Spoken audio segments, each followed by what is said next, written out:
संजय कुलकर्णी सरांपासून सुरुवात करणार आहे. सर, युद्धविराम तर झालेला आहे, पण तरी सुद्धा तो टिकणार का आणि युद्धाला पूर्णविराम मिळणार का नाही, या अजूनही कुठेतरी शंकेमध्ये जग अडकलेलं आहे.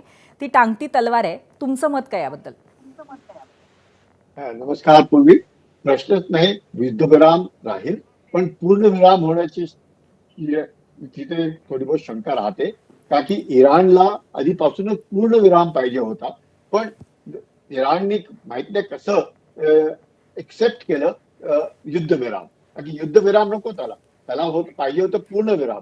पण अमेरिकेने आपले, जसं तुम्ही सांगितलं की चायना, पाकिस्तान ज्या बरोबर ज्या फॅसिलिटेट करून एक युद्धविराम केलं. त्या युद्धविराम मध्ये पण जसं इराणने आपली एक शर्त जी ठेवलेली आहे की स्टेट ऑफ होर्मुझ वर त्यांचाच कंट्रोल राहील, आणि अमेरिकेने म्हटलं आहे की स्टेट ऑफ होर्मुझून दूर आम्ही पण राहू, पण ते कंट्रोल म्हणजे IRGC तिथून असं टोल बॅरियर म्हणून सपोजिंग टोल त्यांनी उचलायला सुरुवात केली, आणि that is approximately about $2 million per vessel. म्हणजे प्रयत्न ट्रान्सलेटेड ऑलमोस्ट $1 पर बॅरल.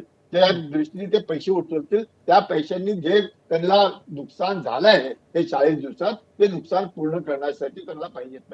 त्याच्यासाठी त्यांना $500 बिलियन पाहिजे. तर ते $500 बिलियन उचलायला त्याला 5 वर्ष पाहिजे.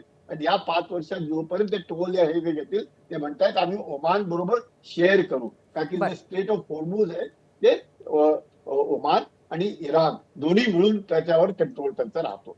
हा आहे. तर युद्धविराम पाहूया, पण पूर्णविराम जी कल्पना होती ते मला वाटतं कठीण आहे.